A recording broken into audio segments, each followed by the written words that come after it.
हम लोग 4 विदेशी शासकों को कर चुके हैं।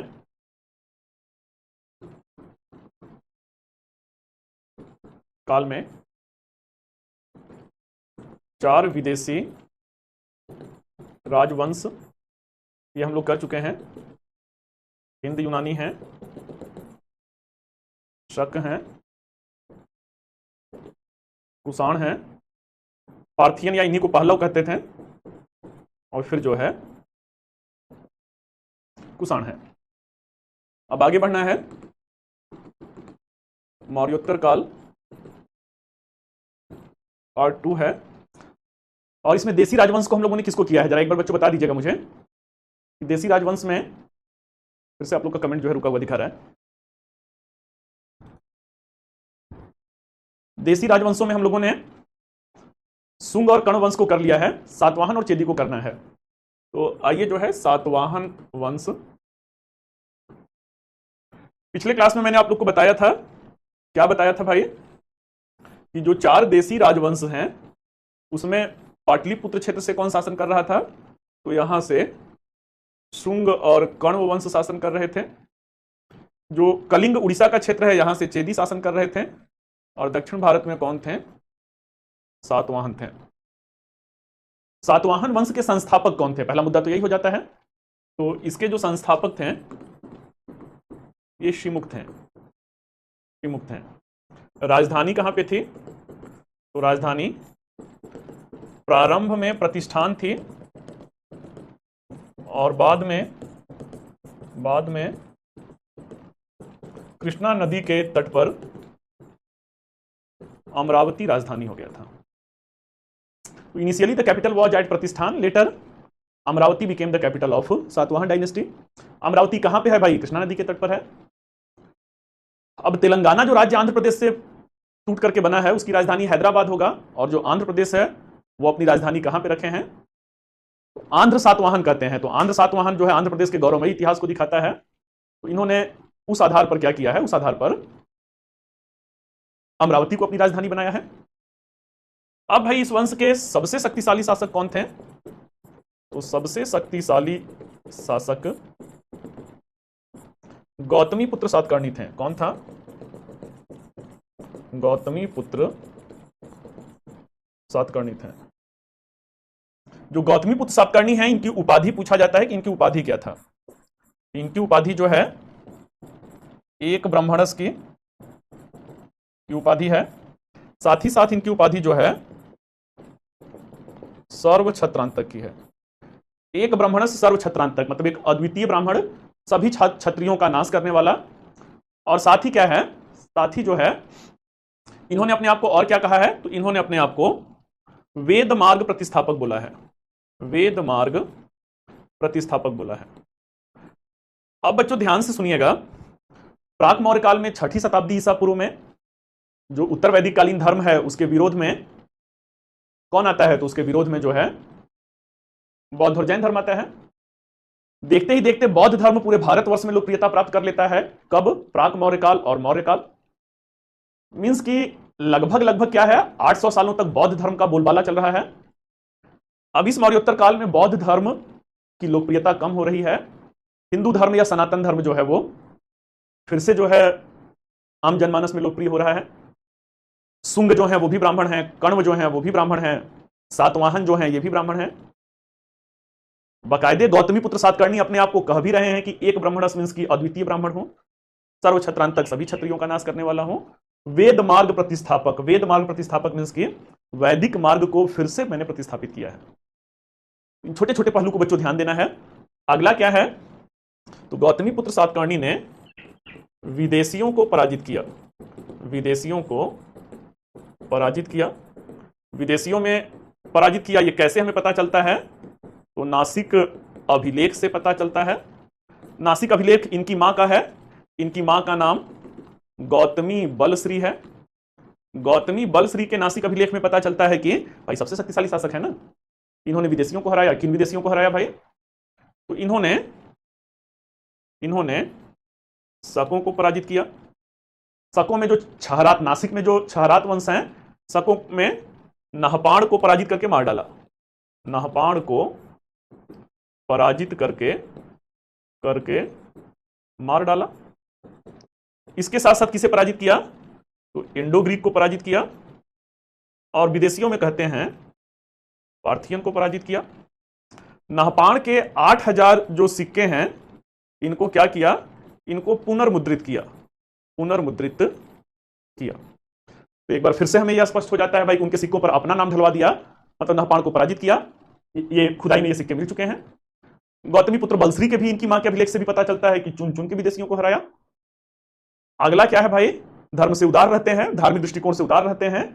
कार्ले अभिलेख से पता चलता है, कार्ले अभिलेख से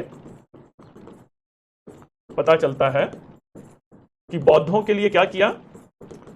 बौद्धों के लिए संघाराम का निर्माण करवाया। संघाराम मतलब बौद्ध मठ का निर्माण करवाया। ये गौतमी पुत्र सातकर्णी है।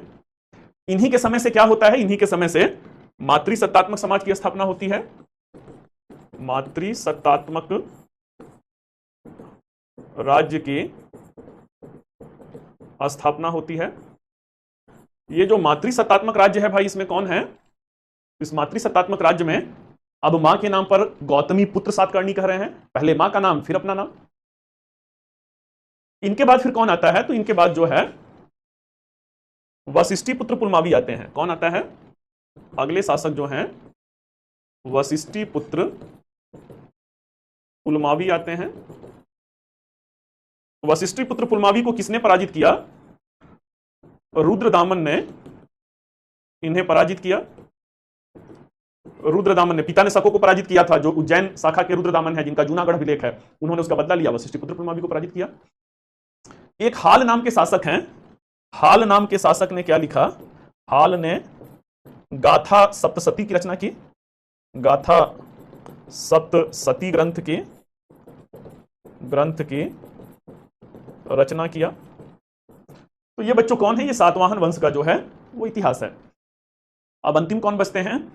तो अंतिम वंश जो है अब हम लोगों का, ये चेदी वंश बचता है, जो कलिंग के क्षेत्र में चेदी वंश है। तो आइए जो है चेदी वंश को देखते हैं कि चेदी वंश क्या है भाई। तो ये जो है चेदी वंश कहां पर है? कलिंग क्षेत्र में है। संस्थापक कौन है? तो संस्थापक महामेघवाहन है। महामेघवाहन है। एक शासक और आप सुने थे, महापद्मनंद रहते हैं। तो महापद्मनंद से कंफ्यूज आपको नहीं होना है। महापद्मनंद नंद वंश में है, महामेघवाहन चेदी वंश में है। आगे बच्चों देखते हैं कि इस वंश का, चेदी वंश के सबसे शक्तिशाली शासक कौन है? सबसे शक्तिशाली जो शासक हैं वह खारवेल हैं। कौन है भाई? वो खारवेल हैं। खारवेल की जो उपलब्धियां हैं, इन उपलब्धियों पर चर्चा कहां से मिलता है? तो इन उपलब्धियों पर चर्चा जो है हाथी गुंफा अभिलेख से मिलता है। हाथी गुंफा अभिलेख से मिलता है। अब बच्चों ये हाथी गुंफा अभिलेख कहां पर है? ये सब प्रश्न पूछेगा आपसे, सम्राट अशोक का लॉलीपॉप जैसा क्वेश्चन नहीं पूछेगा। तो इन सब पे भी आपको ध्यान देना है। तो हाथी गुंफा अभिलेख कहां है भाई? तो ये भुवनेश्वर के समीप है। उड़ीसा की राजधानी भुवनेश्वर के समीप उदयगिरी खंडगिरी पहाड़ी जो है, उदयगिरी और खंडगिरी जो पहाड़ी है, पहाड़ी के समीप है। अब इस अभिलेख से क्या पता चलता है? यह भी प्रश्न पूछा गया है। इस अभिलेख से पता चलता है कि खारवेल जो हैं जैन मतावलंबी थे। जैन मतावलंबी थे। अब बच्चों जो जैन मतावलंबी हैं, इसके पहले कोई और शासक मुझे बताइए जो जैन धर्म को मानते थे। फटाफट बेटा मुझे कमेंट बॉक्स में बताइए जो है कोई अन्य शासक जिसे आपने पढ़ा हो कि वो जैन धर्म को मान रहे थे। ये सभी प्रश्न पूछता है, पूरे प्राचीन भारत को जोड़ करके कहेगा निम्नलिखित में से कौन से शासक जैन धर्म को मानते थे। तो इन सब पे आप लोग को क्या रहना है भाई? टेक्निकली बहुत ही साउंड रहना है। चंद्रगुप्त रहते हैं, शाबाश बेटा। उर्मिला है, अरुण है, आकाश है, शाबाश बेटा जो है, बहुत बढ़िया। सनी है। चलिए बेटा, आद्वा परमीन बहुत तेजी से निकला, मैं नाम नहीं पढ़ पा रहा हूं सबका। तो चंद्रगुप्त मौर्य जो रहते हैं जैन धर्म को मानते हैं। उनके पुत्र जो हैं बिंदुसार जो हैं वो आजीवक धर्म को मानते हैं। सम्राट अशोक का जो व्यक्तिगत धर्म रहता है वो बौद्ध धर्म रहता है। अजातशत्रु भी बौद्ध धर्म को मान रहे हैं। कालाशोक भी बौद्ध धर्म को मान रहे हैं। कनिष्क भी बौद्ध धर्म को मान रहे हैं। जो विम कैटफिशेस हैं वो शैव धर्म को मान रहे हैं, मीनांडर जो हैं वो भी बौद्ध धर्म को मान रहे हैं। इन सबको आपको इस कान से सुन के उस कान से जो है निकालना नहीं है, इस पे बहुत ही आपको टेक्निकली जो है साउंड रहना है। चलिए बच्चों, जो है तो he was the follower of Jain religion. इसी अभिलेख में क्या पता चलता है, इसी अभिलेख से हमें पता चलता है कि जो महापद्मनंद थे, नंद वंश के जो शक्तिशाली शासक महापद्मनंद कलिंग क्षेत्र से जैन प्रतिमा ले गए थे। महापद्मनंद कलिंग क्षेत्र से जैन प्रतिमा ले गए थे। उसे पुनः क्या होता है, उसे पुनः खारवेल ने सकुशल क्या किया, सकुशल कलिंग क्षेत्र में लाया, कलिंग में लाया। तो चलिए ये खारवेल हो गए, और यही जो है मौर्योत्तर काल की बच्चों कहानी है। इससे ज्यादा और कोई कहानी मौर्योत्तर काल में देखने को नहीं मिलता है। अब हम लोग जो हैं मौर्योत्तर काल, बेटा कल आप लोग का एक्स्ट्रा क्लास नहीं था ना, कल मैंने ऑप्शनल का एक्स्ट्रा क्लास लिया था और प्रहार बैच का, ये संकट 2.0 बैच है। ये बेटा जो है सैटरडे को हुआ था, सैटरडे को मौर्य काल हुआ था, जिस दिन आप लोग, अच्छा सैटरडे को मैंने बोला था शायद कि क्लास नहीं होगा, मुझे कहीं पटना सेमिनार में इसीलिए मैं नहीं आ पाया कि मुझे कहीं दूसरे जगह पे कुछ वो था, अपना पर्सनल काम था, वो काम टल गया, तो मैंने सैटरडे को एक्स्ट्रा क्लास लिया था। तो सैटरडे को मैंने मौर्योत्तर काल में विदेशियों को करा दिया था। कई बच्चों का कमेंट आ रहा था, नहीं बेटा नैन्सी जो है वो हो गया है, सैटरडे वाला क्लास आपने देखा नहीं होगा, नोटिफिकेशन तो आया ही रहा होगा। सब हो गया है बेटा, सब हो गया है, सबका नोट्स बन चुका है। सैटरडे को मेरी क्लास हुई थी, आप लोग उस क्लास में नहीं आए थे, तो क्यों नहीं आए थे भाई, जो है नोटिफिकेशन तो गया ही रहा होगा। चलिए बच्चों, जो है अब हम लोग आगे बढ़ते हैं और कहां पर आते हैं, अब हम लोग जो है मौर्योत्तर कालीन सामाजिक दशा पर आते हैं, सामाजिक दशा पर आते हैं। Social condition of the post Mauryan age. तो हाँ बेटा, लेकिन ये भी गलत बात है ना कि मैंने छुट्टी बोला था, मुझे किसी डिपार्टमेंट जाना था, बट वो डिपार्टमेंट उस दिन क्लोज था, तो नोटिफिकेशन आप लोग को पहले ही गया था, मुझे भी नोटिफिकेशन आया था, मेरी क्लास शेड्यूल हो चुकी है। चलिए जो है बच्चों, तो मौर्योत्तरकालीन सामाजिक दशा पे हम लोग बातचीत किया जाएगा। तो सबसे पहला मुद्दा क्या है, सबसे पहला मुद्दा है कि समाज का स्वरूप कैसा था, समाज का स्वरूप कैसा था। तो समाज का स्वरूप पहली बार आपको दिखेगा, समाज का स्वरूप मातृसत्तात्मक, ये सातवाहन काल में है, और अन्य जो वंश हैं वहां पे क्या है, तो वहां पर पितृसत्तात्मक सामाजिक व्यवस्था है, सामाजिक स्वरूप था। तो mode of society it was the matriarchal as well as it was the patriarchal based. अगले मुद्दे की तरफ देखा जाए भाई, समाज का स्वरूप मातृसत्तात्मक और पितृसत्तात्मक दोनों है। वर्ण व्यवस्था कैसा है, वर्ण व्यवस्था जो है, तो वर्ण व्यवस्था जो है परंपरागत रूप से 4 वर्ण हैं। कौन से वर्ण हैं, तो ये जो हैं ब्राह्मण हैं, क्षत्रिय हैं, वैश्य हैं और शूद्र हैं। ट्रेडिशनली देयर वेर द 4 वर्णा, ब्राह्मण, क्षत्रिय, वैश्य एंड शूद्र। ब्राह्मण, क्षत्रिय, वैश्य और शूद्र जो हैं ये 4 वर्ण हैं, परंतु साथ ही क्या होता है, इस काल में वर्ण संकरता को बढ़ावा मिलता है। क्या मिलता है, वर्ण संकरता को बढ़ावा मिलता है, वर्ण संकरता को बढ़ावा मिला। अब ये बच्चों वर्ण संकरता क्या है, तो वर्ण संकरता का मतलब है कि अंतर जातीय विवाह को बढ़ावा मिला, अंतर जातीय विवाह को बढ़ावा मिला। बड़े स्मार्ट लोग थे भाई उस जमाने में। आज भी हम लोगों के यहाँ पे गांव में बेटा एक जाति से दूसरी जाति में विवाह नहीं हो पाता है, उस जमाने में ऐसा हो रहा है। क्यों ऐसा हो रहा है, कैसे ऐसा हो रहा है, तो असल में ये जो अंतरजातीय विवाह का कारण है, तो इसका माजरा जो है वो कुछ ऐसा है कि 4 विदेशियों का आगमन था, विदेशियों का आगमन था। अब बेटा जाइएगा अमेरिका में जाके बोलिएगा कि आई एम द ब्राह्मण, आई एम द क्षत्रिय, कौन जानेगा ये ब्राह्मण क्षत्रिय कौन होता है। अरे विदेशियों में तो एक अपर क्लास है, दूसरा लोअर क्लास है, बाकी कहां कुछ पता है। वही विदेशी भारत में आते हैं, उनको जाति वाति कुछ समझ में नहीं आता है। आते हैं बच्चों तो क्या होता है, आते हैं तो जो मैंने अपने देश के बारे में बताया था कि हमें लगा कि लूट करके चले जाएंगे, लेकिन वो तो जनाब क से कुंडली मार करके बैठ गए। कुंडली मार करके क्यों बैठ गए, क्योंकि मेरे देश की धरती सोना उगले उगले हीरे मोती।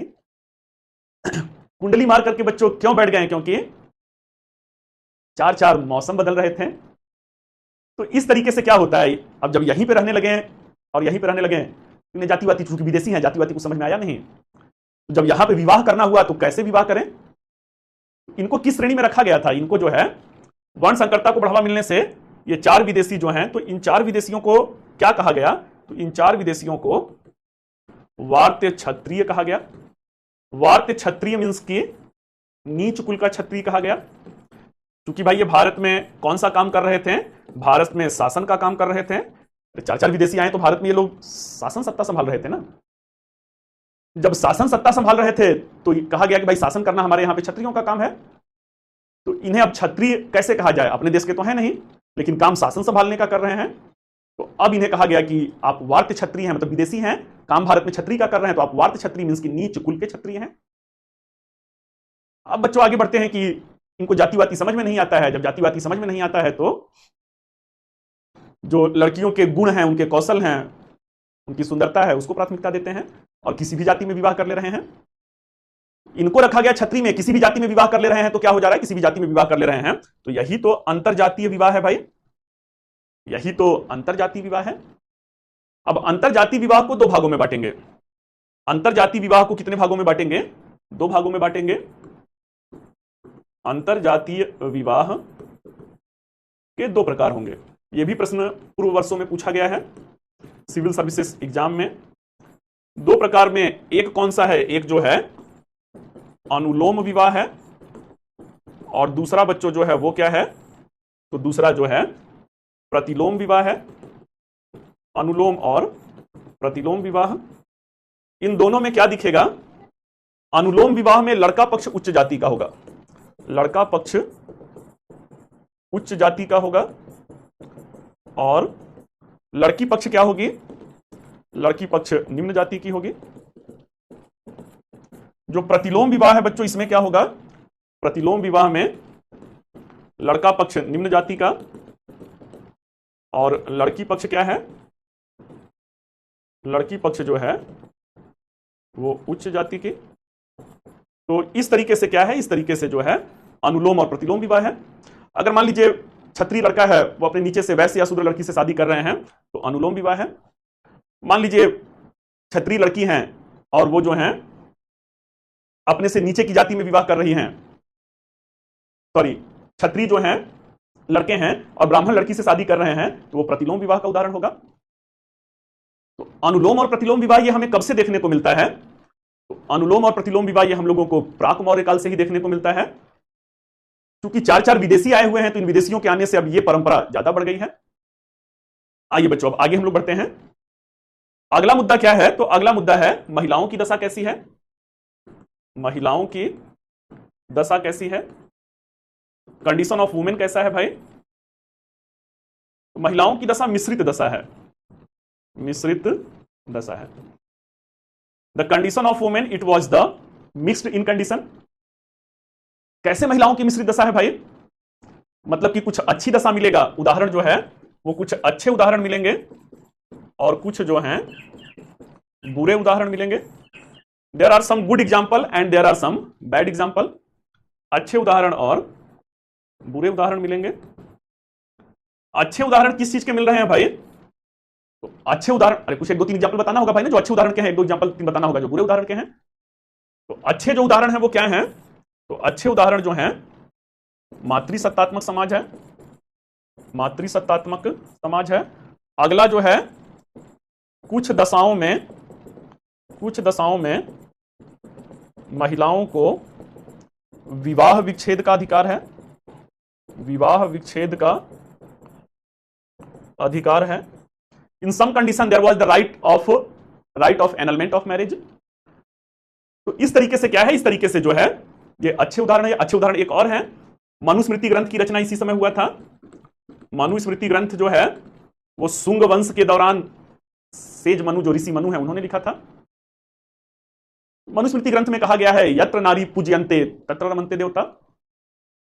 मींस कि जहां पे नारी की पूजा होती है, यत्र नारी पूज्यन्ते, जहां पर जिस घर में नारी की पूजा होती है, नारी का सम्मान होता है, तत्र रमन्ते देवता, वहां पर भगवान का निवास होता है।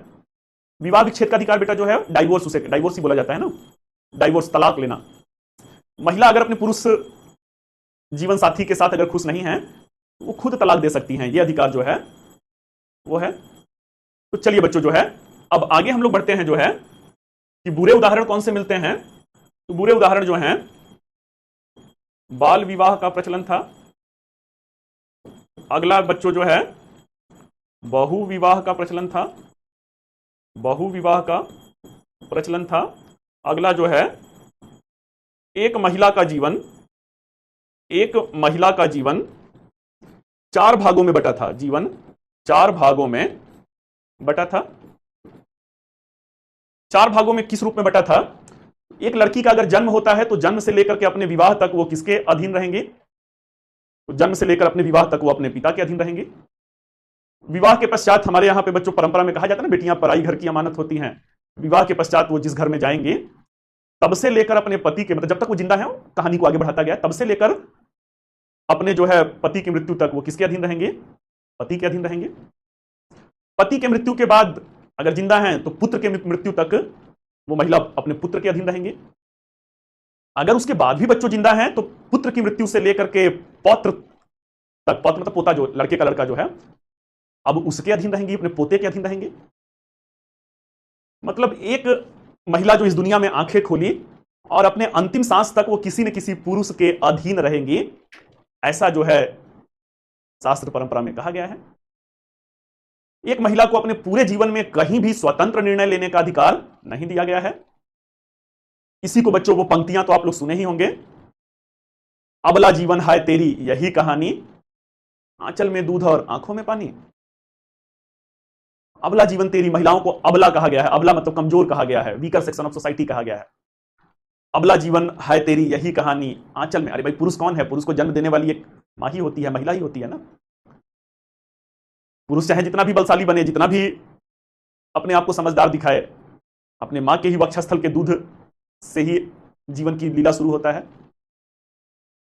तो जिस महिला ने पुरुष को गढ़ा है, पुरुष को सृजन दिया है, आंचल में दूध और आंखों में पानी, पूरे जीवन में कहीं भी स्वच्छंद निर्णय लेने का अधिकार ही नहीं दिया गया है। तो these all are the instances of the bad condition, or the declining condition of the women's. आइए बच्चों अब आगे बढ़ते हैं और देखते हैं कि महिलाओं की दशा हो गया, शूद्रों की दशा कैसी है। शूद्रों की दशा जो है वो कैसा है? कंडीशन ऑफ शूद्रा जो है, शूद्रों की दशा कैसी है भाई? तो शूद्रों की दशा पतनशील स्थिति थी, पतनशील स्थिति थी। शूद्रों की स्थिति में गिरावट हो रहा था, कैसे? तो मनुस्मृति ग्रंथ में एक शूद्र के कर्तव्य तो बहुत बताए गए, कर्तव्य तो बहुत बताए गए, परंतु उनके कोई भी अधिकार नहीं बताए गए, कोई भी अधिकार नहीं बताए गए। मीन्स कि in the Manusmriti there are so many the duties which are mentioned regarding the Sudra community, but nevertheless any rights of the Sudra communities are mentioned in this text. शूद्र से कहा गया कि तुम्हारे ये काम है, तुम्हारे ये काम है, तुम्हारे ये काम है। चलिए ठीक है भाई, उनके कर्तव्य आपने बता दिया, कुछ उनके अधिकार भी तो बताते भाई ना, कि हाँ जब आपको ये करना है तो आपके ये अधिकार हैं। आपको भी बच्चों बहुत सारे कर्तव्य बताए जाते हैं। मम्मी कहती होंगी, पापा कहते होंगे पढ़ाई करना है, घर पे रहे होंगे तो घर को साफ सुथरा रखना है, कोई बाहर मेहमान आया तो उनको पानी वानी देना है। घर में अगर आप छोटे हैं तो बहुत सारे आपके कर्तव्य हैं, लेकिन उसके साथ साथ आपके अधिकार भी तो हैं भाई ना। अधिकार मतलब हम पढ़ाई कर रहे हैं, कोई चीज किताब की कमी है तो किताब चाहिए, घर से उसका पैसा मिल रहा है। होली दिवाली है, कपड़े हैं, आप कहते हैं नहीं ये वाला नहीं, ये कपड़ा चाहिए, वो मिलते हैं। तो कई सारे, भले आप घर में छोटे लेकिन कई सारे अधिकार हैं। आपको मोबाइल से कोचिंग देखना है, ये वाला नहीं वो वाला पसंद है, 1000-2000 रुपए का अगर फर्क है, सब आपके अधिकार हैं भाई। चलिए ये नहीं ये वाला ले लीजिए। तो शूद्रों के संदर्भ में क्या है? उनके कर्तव्य तो बहुत बताए गए, अधिकारों पर कोई चर्चा नहीं किया गया। On behalf of that condition of Shudra it was declining. चलिए बच्चों, सामाजिक दशा समाप्त हुआ, कहीं पे कोई डाउट है तो फटाफट पूछिए। मौर्योत्तरकालीन सामाजिक दशा समाप्त हुआ, कहीं पे अगर कोई डाउट है तो फटाफट पूछ लीजिए। अब हम लोग कहां पे बढ़ेंगे? अब हम लोग जो हैं आर्थिक दशा पे बढ़ेंगे। मौर्योत्तरकालीन जो है आर्थिक दशा पे आया जाए। अगला बच्चों क्या है? तो मौर्योत्तरकालीन आर्थिक दशा, economic condition of the post Mauryan age. आर्थिक दशा में पहला मुद्दा कौन सा आता है भाई? तो पहला मुद्दा जो है कृषि की दशा। मैंने पहले भी कहा था, चाहे कोई भी काल हो, कृषि की स्थिति कैसी रही है? बहुत अच्छी रही है, बहुत अच्छी थी। The condition of agriculture it was pretty good. प्रमुख खाद्यान्न फसल कौन से थे भाई? तो प्रमुख खाद्यान्न फसल जौ, गेहूं और रागी थे। जौ, गेहूं और रागी थे। प्रमुख खाद्यान्न फसल क्या है? जौ, गेहूं और रागी है। अगला क्या है भाई? तो अगला जो है, कृषि को बढ़ावा देने के लिए, कृषि को बढ़ावा देने के लिए सिंचाई सुविधाओं का विस्तार किया गया था। सिंचाई सुविधाओं का विस्तार किया गया था। जो सिंचाई सुविधाओं का विस्तार है, इसके अंतर्गत क्या है? तो कुओं से सिंचाई हो रहा है, नदियों से सिंचाई हो रहा है, तालाब से सिंचाई हो रहा है, नहरों से सिंचाई हो रहा है। ये जो नहरों से सिंचाई है, इसका उदाहरण कौन है? तो इसका उदाहरण जो है, रुद्रदामन का जूनागढ़ अभिलेख है। उसमें व्यापक चर्चा किया गया है कि जूनागढ़ में जो पलासिनी और स्वर्णसिक्ता नदी के पीछे जो है सुदर्शन झील है, सुदर्शन झील से नहर निकाल करके सिंचाई सुविधाओं का विस्तार किया गया था। भिन्न भिन्न समय काल में, चंद्रगुप्त मौर्य के समय में पुष्यगुप्त वैश्य ने किया था। फिर कहते हैं कि सम्राट अशोक के समय में तुसास्प ने उसका पुनर्निर्माण करवाया था। रुद्रदामन कहते हैं कि मैंने अपने समय में जनता से 1 फूटी कौड़ी भी कर नहीं लिया और बिना करके मैंने इसका रिपेयर, पुनर्निर्माण करवाया, सिंचाई साधनों का विस्तार हो सके। तो ये क्या है बच्चों? ये जो है आर्थिक दशा में सिंचाई को बढ़ावा देने के इनके अपने जो हैं मेजरमेंट रहते हैं। अगला क्या है? कृषि की दशा अच्छी है। गुजरात और महाराष्ट्र के काली मिट्टी के क्षेत्र में, काली मिट्टी क्षेत्र में किसका उत्पादन हो रहा है? में कपास का उत्पादन हो रहा है। दक्षिण भारत में क्या है भाई? दक्षिण भारत में मसालों का उत्पादन हो रहा है, मसालों का उत्पादन हो रहा है। इससे भी हमारी कृषि की दशा क्या है? कृषि की दशा जो है वो सर्वोत्तम हो रहा है। अब अगले मुद्दे पर बच्चों आते हैं कि अशोक ने नष्ट नहीं करवा दिया था। सौम्या जी जो है, इसे पुष्यमित्र अशोक ने बनवाया था। अच्छा, रायसेन में निर्माण कराया था, अशोक ने नष्ट करवा दिया था। तो ये बात तो मैंने भी बोला था। चलिए बेटा जो है, तो अब आगे बढ़ते हैं और देखते हैं कि व्यापार और वाणिज्य कैसा था। व्यापार और वाणिज्य की दृष्टि से क्या था? ये प्राचीन भारत का स्वर्ण काल था, स्वर्ण काल था। This was the golden age of ancient India. कैसे प्राचीन भारत का स्वर्ण काल था? कैसे स्वर्ण काल था भाई? तो कनिष्क का मैंने बताया था। कनिष्क का क्या था? कनिष्क का अंतरराष्ट्रीय साम्राज्य था, अंतरराष्ट्रीय साम्राज्य था। और इस अंतरराष्ट्रीय साम्राज्य में क्या था?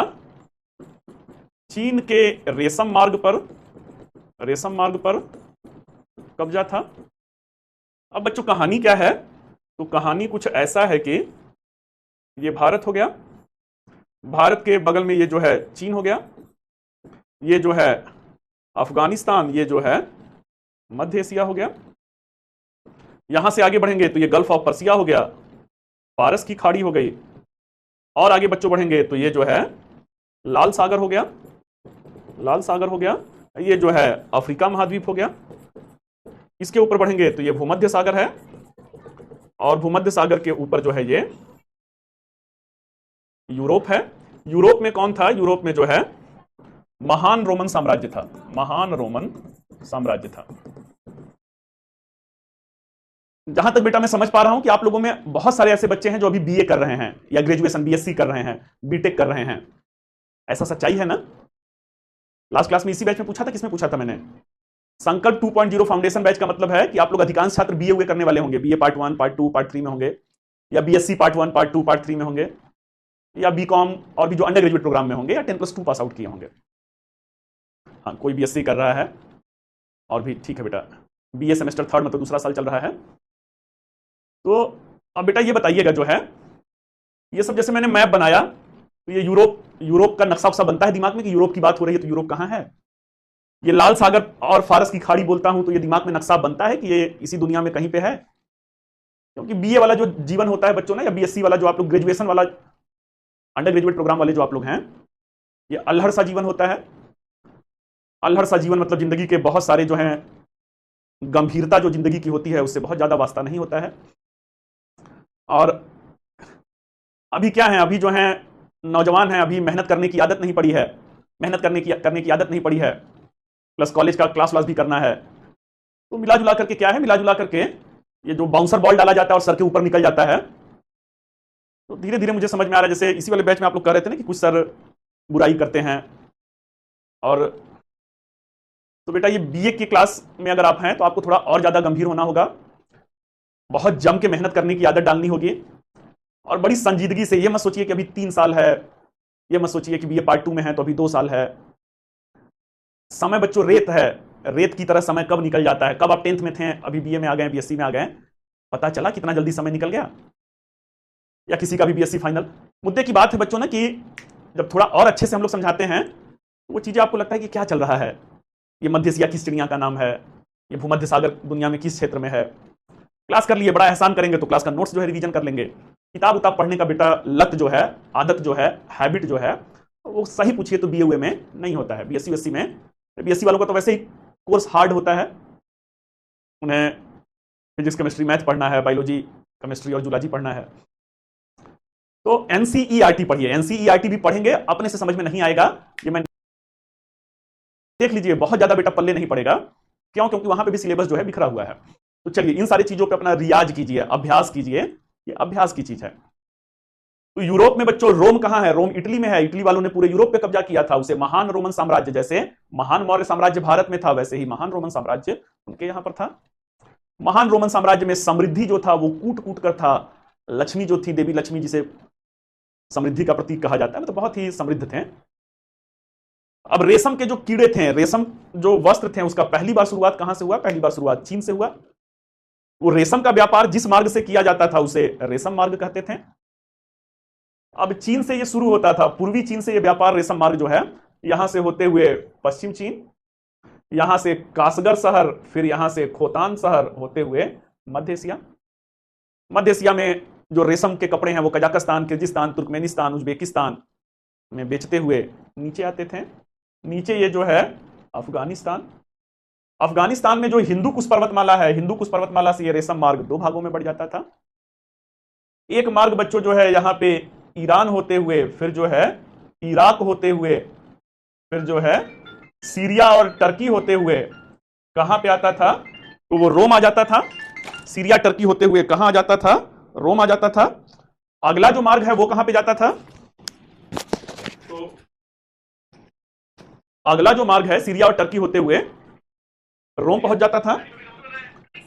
अगला जो हिंदू कुश पर्वतमाला पे है यहां से ऊपर जाता था, और यहां से ऊपर कैस्पियन सागर, अराल सागर, ब्लैक सी, ब्लैक मतलब काला सागर होते हुए फिर कहां पे आ जाता था? फिर जो है अलेक्जेंड्रिया आ जाता था। अलेक्जेंड्रिया यूरोप में, सिकंदर को अलेक्जेंडर कहते हैं तो उसे अलेक्जेंड्रिया कर रहे हैं। ये बच्चों चीन से रेशम के व्यापार का स्थल मार्ग था। एक जल मार्ग भी था, समुद्र से होते हुए रेशम का व्यापार होता था। ये जो जल मार्ग है वो चीन से होते हुए वियतनाम, वियतनाम से होते हुए मलक्का जल डबरू मध्य, यहां से इंडोनेशिया होते हुए भारत के नीचे ये श्रीलंका है। अब ये बंगाल की खाड़ी में आते थे। बंगाल की खाड़ी में रेशम के कपड़े कहां पे बेचते थे? तो रेशम के कपड़े जो है भारत के पूर्वी तटों पर बेचते थे। यहां से ये मार्ग श्रीलंका और भारत के बीच से बाहर निकलता था और अब अरब सागर में आ गए। अरब सागर में किनारे किनारे होते हुए अब पश्चिम का बाजार मिल गया, यहां पे रेशम बेच रहे हैं। बेचते हुए फिर कहां पर? फारस की खाड़ी में, अब ईरान उरान में रेशम बेच रहे हैं। यहां से आगे बढ़े लाल सागर, सऊदी अरेबिया, यमन है, ओमान है, यहां पे बेच रहे हैं। इसके बाद बेटा जो है ये अफ्रीका के देशों में रेशम बेच रहे हैं। स्वेज नहर तो बहुत बाद में बना था, 1869 में बना था। ये 169 किलोमीटर लंबा स्वेज नहर है। ये 169 किलोमीटर पैदल बैलगाड़ी पे सामान लाद करके अब कहां पर? भूमध्य सागर। भूमध्य सागर में फिर से नाव पर रख करके फिर से आगे बढ़ते बढ़ते कहां पे आ गए? फिर से अलेक्जेंड्रिया में आ गए। अब बेटा ये रेशम मार्ग चाहे जहां से भी जा रहा है, आ करके खत्म कहां पे हो रहा है? अलेक्जेंड्रिया में खत्म हो रहा है। एक वो कविता तो सुने होंगे, जल में उत्पत्ति जल में वास, जल में नलिनी तोर निवास। कहीं से भी चले कहां पे पहुंचे? अलेक्जेंड्रिया पहुंचे। अलेक्जेंड्रिया उस जमाने में, अलेक्जेंड्रिया जो शहर था उस जमाने में विश्व का व्यापारिक चौराहा, पूरी दुनिया में सामान यहां से भेजे जाते थे। अब भाई जो कौन है? अब कनिष्क का जो साम्राज्य था, कनिष्क का साम्राज्य मैंने पिछले क्लास में लिखवाया था। कनिष्क का साम्राज्य अंतरराष्ट्रीय साम्राज्य था। अंतरराष्ट्रीय साम्राज्य मींस की मध्य एशिया, अफगानिस्तान, आज के पाकिस्तान होते हुए उत्तर भारत तक फैला हुआ था। अब इतना बड़ा जो कनिष्क का साम्राज्य है, इसी साम्राज्य से बच्चों क्या जा रहा है, इसी साम्राज्य से ये रेशम मार्ग जा रहा है। और रेशम मार्ग में रेशम का व्यापार करने के लिए ये पैसा लेते थे कि हमें सीमा शुल्क दीजिए। भारत में बाहर के देशों से पैसा आ रहा था। दक्षिण भारत में बच्चों मसाले होते थे, तो इन मसालों को कहां भेजा जाता था, इन मसालों को समुद्री मार्ग से होते हुए ये मसाले जो हैं महान रोमन साम्राज्य में पहुंचते थे, अलेक्जेंड्रिया में पहुंचते थे। लत का मतलब समझते हैं बच्चों, लत क्या चीज होता है उसका मतलब समझते हैं। जैसे नशेड़ी को नशे की लत लग जाता है, और भी कुछ होता है, इसे एडिक्शन कहते हैं। शराबी को शराब की लत लगा हुआ है, उसे शराब नहीं मिला तो उस समय वो पागल हो जाएगा। हमारे मसालों की लत किसे लगा था, हमारे मसालों की लत महान रोमन साम्राज्य के लोगों को लगा था। ये जो महान रोमन साम्राज्य के लोग हैं, क्योंकि बच्चों यूरोप में क्या है, यूरोप में बहुत ठंड पड़ता है। जब बहुत ठंड पड़ता है, अपने देश में गर्मी देख ही रहे हैं, सूरज देव जो हैं झुलसाने पे लगे हुए हैं कि जीते जी ही। अपना देश गर्म देश है बच्चों, तो यहां पे गर्म खान पान को बहुत ज्यादा पसंद नहीं किया जाता है, जैसे मांस, मछली, मदिरा। हमारी संस्कृति में इसका कोई बहुत सकारात्मक इसे नहीं लिया जाता है। ये ठंड देश है, हाड़ कपा देने वाली ठंड यहां पे यूरोप में पड़ता है। आज एसी आ गया, आज हीटर आ गया, उस जमाने में कोई एसी हीटर नहीं था। कम उम्र के बच्चे इतनी ठंड में मर जाते हैं अगर उन्हें गर्म करने के लिए शराब न पिलाया जाता, उन्हें मांस न खिलाया जाता। वो मांस में भारतीय मसालों का कई दिनों तक लेप करके उसे संरक्षित करते थे। भारतीय मसालों में लत किसका लगा था, तो खास करके जो काली मिर्च होता है ना, गोल मिर्च जिसे कहते हैं, ब्लैक पेपर का लगा था। काली मिर्च की जो लत था, उस काली मिर्च को अब ये काली मिर्च कहते ही नहीं थे, काली मिर्च को ये यवन प्रिय कहते थे। यवन मतलब यूनानियों का प्रिय है। और इसी महान मौर्य साम्राज्य में बच्चों एक इतिहासकार थे, क्या नाम है, तो उनका नाम प्लिनी है। प्लिनी ने क्या कहा, तो प्लिनी ने एक पुस्तक लिखा था, उसका नाम जो है नेचुरल हिस्टोरिका था। नेचुरल हिस्टोरिका पुस्तक में इन्होंने क्या कहा, इन्होंने कहा दुनिया का सोना चाहे जहां भी हो, वो अंततः जाकर कहां पे दफन होता है, अंततः जाकर भारत में दफन होता है। ये बेटा एक होता है ना अपने मुंह मियां मिट्ठू बनना, अपने मुंह मियां मिट्ठू बनना मतलब भारत की बड़ाई खुद कोई भारतीय कर ले। एक परदेसी है, नाम प्लिनी है।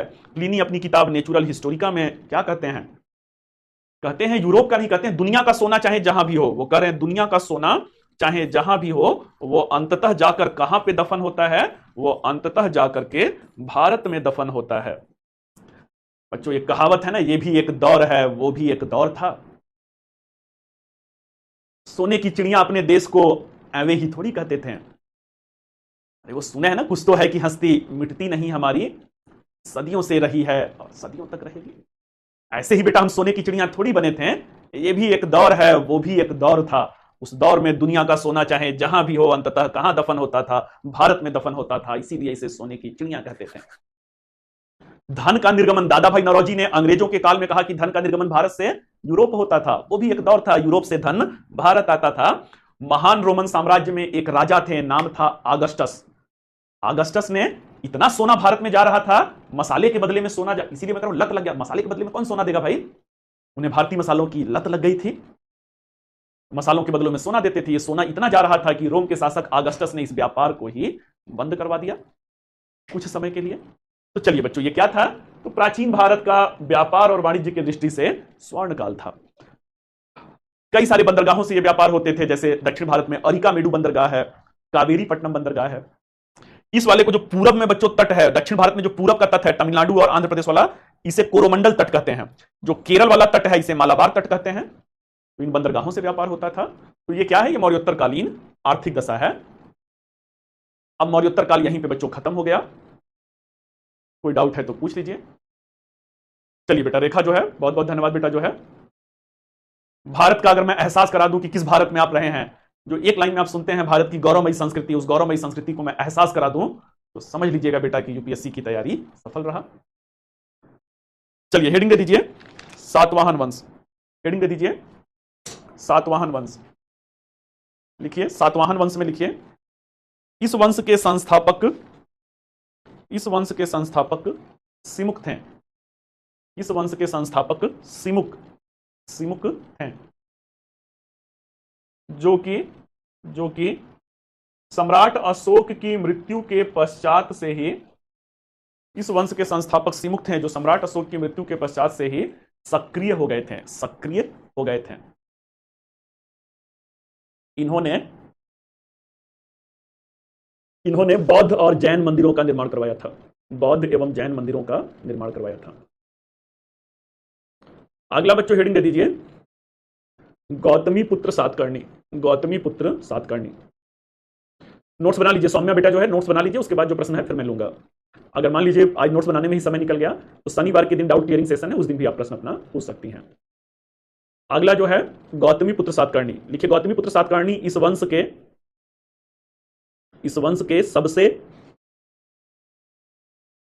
के सबसे शक्तिशाली शासक थे, जिन्हें की उनकी माता गौतमी बलश्री के नासिक अभिलेख में, ब्रैकेट में प्राकृत भाषा में लिखित, उनकी माता गौतमी बलश्री के नासिक अभिलेख में उन्हें एक ब्रह्मणस ब्रैकेट में अद्वितीय ब्राह्मण, कौमा सर्वछत्रांतक ब्रैकेट में सभी क्षत्रियों का नाश करने वाला, कौमा वेद मार्ग प्रतिष्ठापक, वैदिक धर्म को पुनर्स्थापित, ब्रैकेट में वैदिक धर्म को पुनर्स्थापित करने वाले कहा गया है। नेक्स्ट, इसी अभिलेख में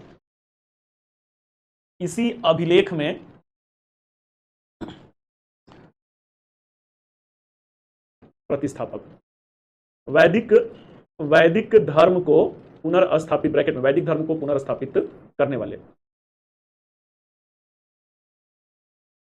कहा गया है। नेक्स्ट, इसी अभिलेख में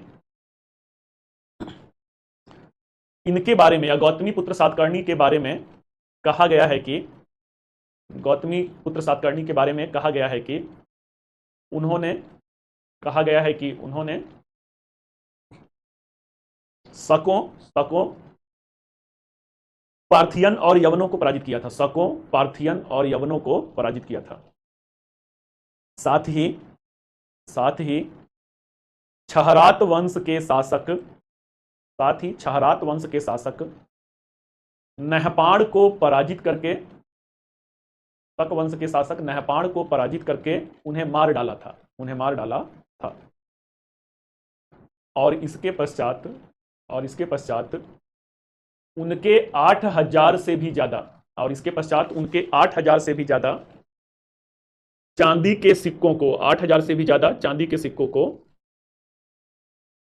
अपने नाम से ढलवाया था।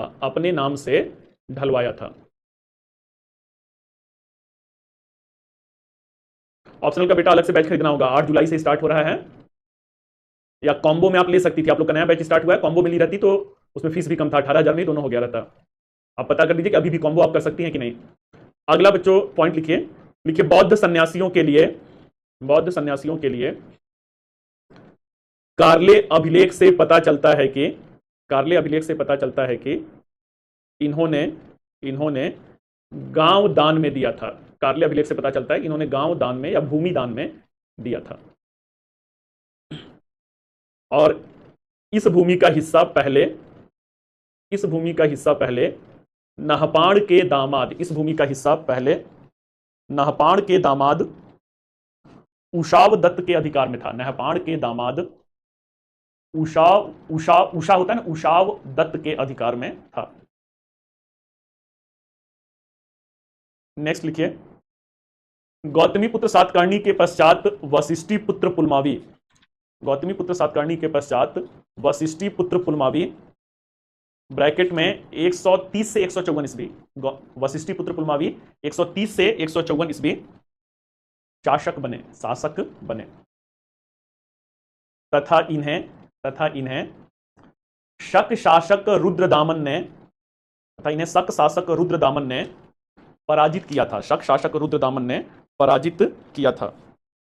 ब्रैकेट में कर लीजिएगा जूनागढ़ अभिलेख। शक शासक रुद्रदामन ने पराजित किया था, ब्रैकेट में कर लीजिएगा जूनागढ़ अभिलेख। नेक्स्ट लिखिए सातवाहनों की प्रारंभिक राजधानी प्रतिष्ठान। नेक्स्ट लिखिए सातवाहनों की प्रारंभिक राजधानी प्रतिष्ठान थी। सातवाहनों की प्रारंभिक राजधानी प्रतिष्ठान ब्रैकेट में पैठन था, तथा बाद के काल में प्रतिष्ठान ब्रैकेट में पैठन था, तथा बाद के काल में सातकर्णी ने कृष्णा नदी के तट पर अमरावती को राजधानी बनाया। कृष्णा नदी के तट पर अमरावती को राजधानी बनाया।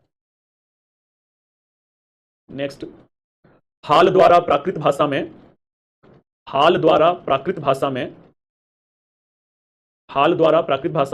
गाथा सप्तशती ग्रंथ की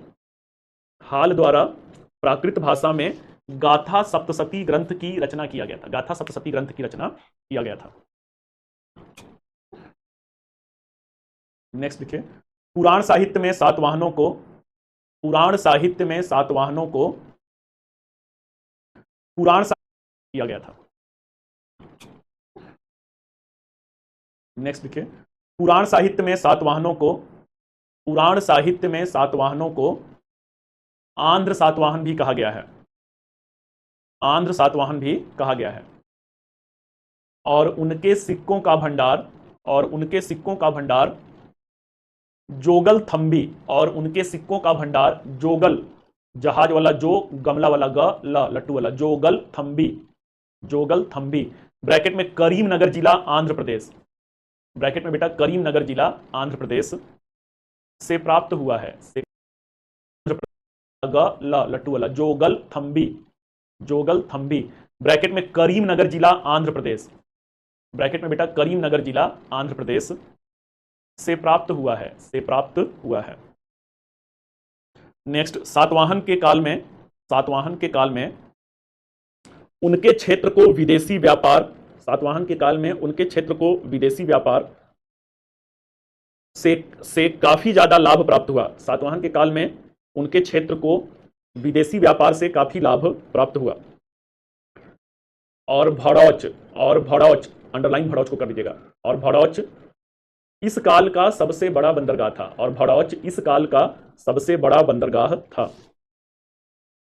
इसे भृगु कक्ष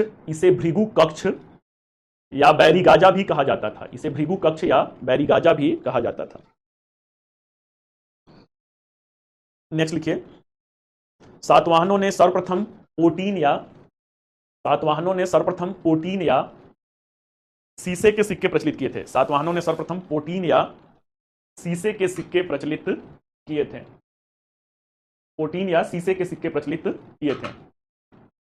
अगला बच्चों हेडिंग दे दीजिए चेदी वंश।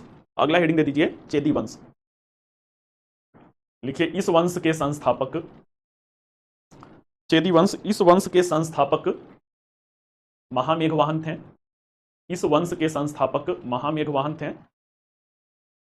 तथा सबसे शक्तिशाली शासक खारवेल थे। इस वंश के संस्थापक महामेघवाहन थे तथा सबसे शक्तिशाली शासक खारवेल थे,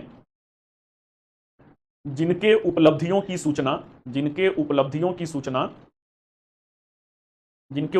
सूचना हाथी गुंफा अभिलेख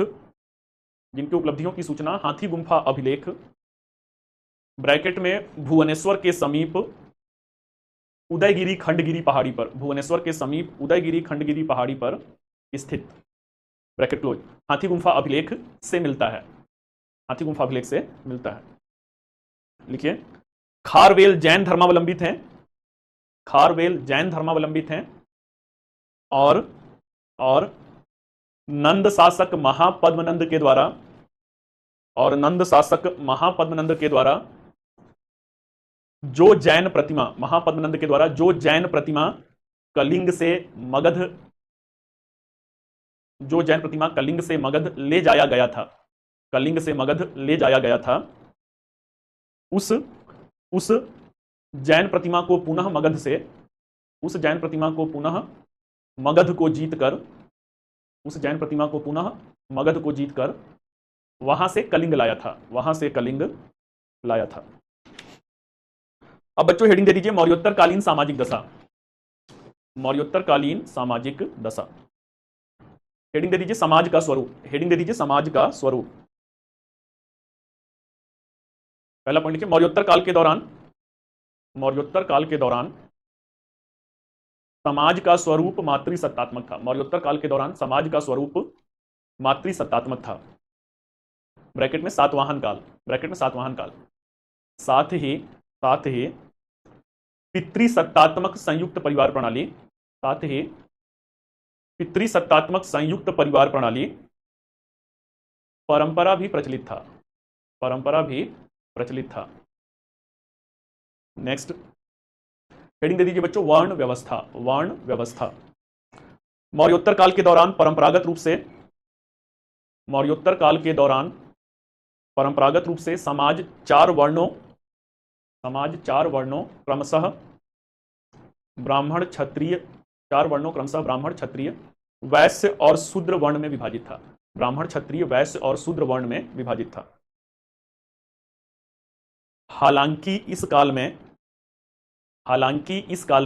कई सारे विदेशी आक्रमण होने से, हालांकि इस काल में कई सारे विदेशी आक्रमण होने से अब वर्ण व्यवस्थाकारों के सामने, कई सारे विदेशी आक्रमण होने से अब वर्ण व्यवस्थाकारों के सामने यह चुनौती उपस्थित हुआ, यह चुनौती उपस्थित हुआ कि इन विदेशियों को किस श्रेणी में, इन विदेशियों को किस वर्ण श्रेणी में, इन विदेशियों को किस वर्ण श्रेणी में रखा जाए, इन विदेशियों को किस वर्ण श्रेणी में रखा जाए। चूंकि इन विदेशियों का कार्य शासन करना था, क्योंकि इन विदेशियों का कार्य शासन करना था,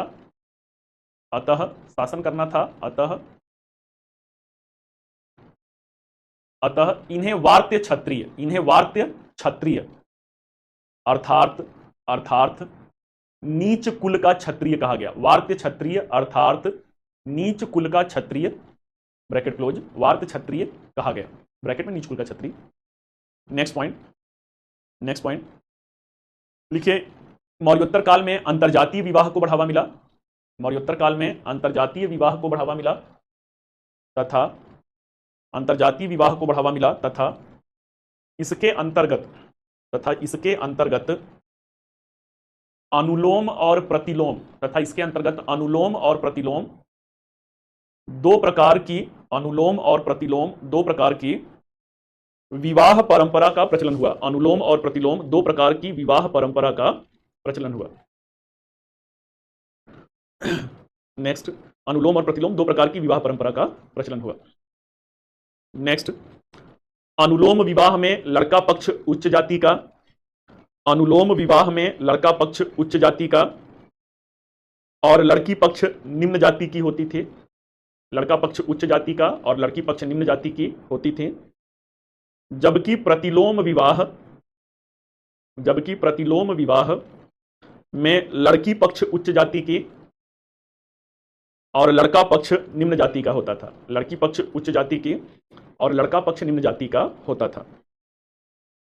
हेडिंग दे दीजिए बच्चों महिलाओं की स्थिति, महिलाओं की स्थिति लिखिए मौर्योत्तर काल में महिलाओं की स्थिति मिश्रित थी। मौर्योत्तर काल में महिलाओं की स्थिति मिश्रित थी। लिखिए महिलाओं की स्थिति के अच्छे उदाहरणों में, महिलाओं की स्थिति के अच्छे उदाहरणों में मनुस्मृति ग्रंथ में कहा गया है, मनुस्मृति ग्रंथ में कहा गया है कि जिस घर में नारी का सम्मान होता है, जिस घर में नारी का सम्मान होता है उसी घर में देवताओं का वास होता है, उसी घर में देवताओं का वास होता है। नेक्स्ट, मौर्योत्तरकालीन सातवाहन वंश, मौर्योत्तरकालीन सातवाहन वंश मातृसत्तात्मक समाज का, सातवाहन वंश मातृसत्तात्मक समाज का उदाहरण प्रस्तुत करता है, मातृसत्तात्मक समाज का उदाहरण प्रस्तुत करता है। नेक्स्ट धर्मशास्त्रों में कुछ विशेष स्थिति में, धर्मशास्त्रों में कुछ विशेष स्थिति में पत्नी को विवाह विच्छेद ब्रैकेट में तलाक कर सकते हैं। धर्मशास्त्र ग्रंथों में कुछ विशेष स्थिति में पत्नी को विवाह विच्छेद का अधिकार दिया गया है,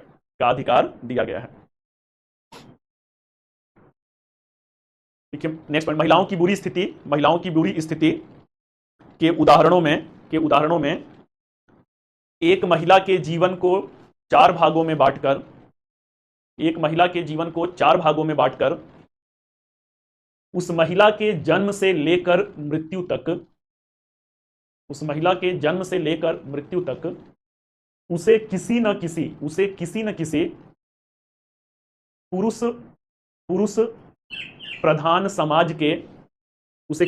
पुरुष प्रधान समाज के ब्रैकेट में पिता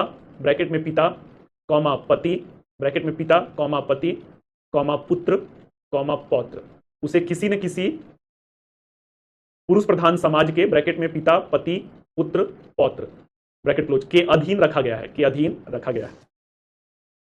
नेक्स्ट कीजिए, इस काल में बाल विवाह बहु विवाह का प्रचलन था। नेक्स्ट है बच्चों शूद्रों की स्थिति। अगला हेडिंग दे दीजिए शूद्रों की स्थिति।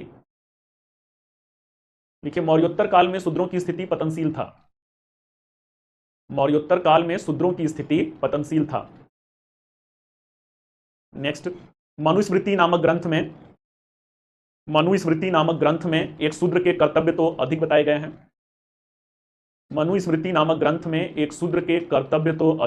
हैं, परंतु उनके अधिकारों पर, मनुस्मृति ग्रंथ में एक शूद्र के कर्तव्य तो अधिक बताए गए हैं, परंतु उनके अधिकारों पर चर्चा नहीं किया गया है। नेक्स्ट, इस काल तक समाज में अस्पृश्यता की भावना विद्यमान हो गई थी। इस काल तक समाज में अस्पृश्यता मतलब छुआछूत की भावना, अस्पृश्यता की भावना विद्यमान हो गई थी। अब बच्चों हेडिंग दे दीजिए मौर्योत्तरकालीन आर्थिक स्थिति। लिखिए मौर्योत्तर काल के दौरान कृषि की स्थिति अच्छी थी। इस काल का प्रमुख खाद्यान्न, मौर्योत्तर काल के दौरान कृषि की स्थिति अच्छी थी। इस काल का प्रमुख खाद्यान्न जौ, गेहूं और चावल था। नेक्स्ट, गुजरात और महाराष्ट्र के काली मिट्टी के क्षेत्र में कपास का उत्पादन होता था, जबकि दक्षिण भारत में मसालों का उत्पादन किया जाता था। नेक्स्ट, इस काल में सिंचाई,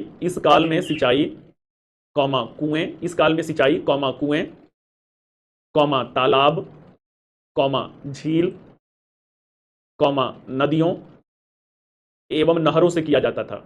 इस काल में सिंचाई कुएं, तालाब, झील, नदियों एवं नहरों से किया जाता था। Full stop. नहरों से सिंचाई के साक्ष्य रुद्रदामन के जूनागढ़ अभिलेख से प्राप्त होता है।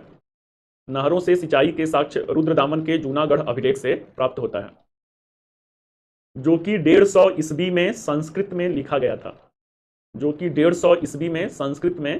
था। नेक्स्ट, व्यापार और वाणिज्य। अगला हेडिंग दे दीजिए बच्चों व्यापार और वाणिज्य। देखिए मौर्योत्तर काल के दौरान व्यापार और वाणिज्य अपने चरमोत्कर्ष पर था।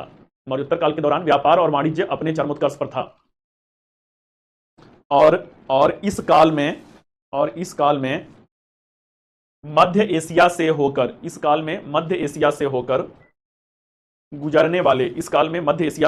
गुजरने वाले रेशम मार्ग पर गुजरने वाले रेशम मार्ग पर कनिष्क का आधिपत्य था। रेशम मार्ग पर कनिष्क का आधिपत्य था। नेक्स्ट, इस काल में तक्षशिला भारत का व्यापारिक चौराहा था। इस काल में तक्षशिला भारत का व्यापारिक चौराहा था तथा दक्षिण भारत में अरिका और र पे छोटी की मात्रा री का अरिकामेडु कावेरीपट्टनम ब्रैकेट में कोरोमंडल तट पर एवं मुजरिस ब्रैकेट में मालाबार तट पर ब्रैकेट क्लोज स्थित था। इस काल में अरिकामेडु कावेरीपट्टनम एवं मुजरिस तट वाला ब्रैकेट में लिखवा दिया स्थित था। मुजरिस ब्रैकेट में मालाबार तट पर स्थित था ब्रैकेट क्लोज प्रमुख बंदरगाह थे। नेक्स्ट, दक्षिण भारत से काली मिर्च का व्यापार जिसे रोमन साम्राज्य के लोग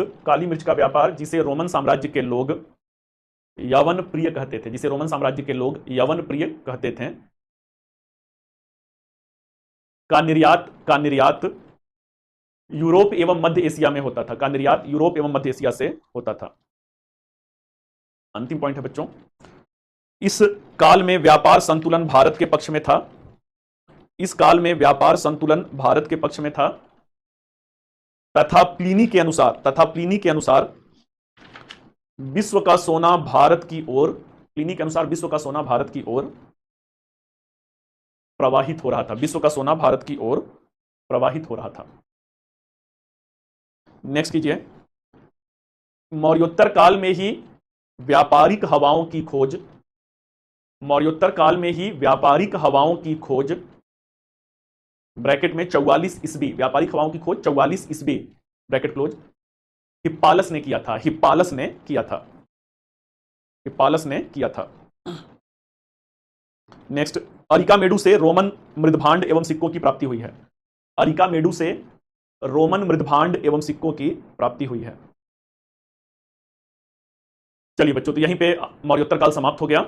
कल हम लोग गुप्त काल से शुरुआत किया जाएगा, गुप्त काल पार्ट 1 एंड पार्ट 2। तो ठीक है स्टूडेंट, आज की क्लास को यहीं पे हम लोग समाप्त करते हैं। मिलते हैं कल फिर से हम लोग इसी समय इसी मंच पर। All the best, thank you.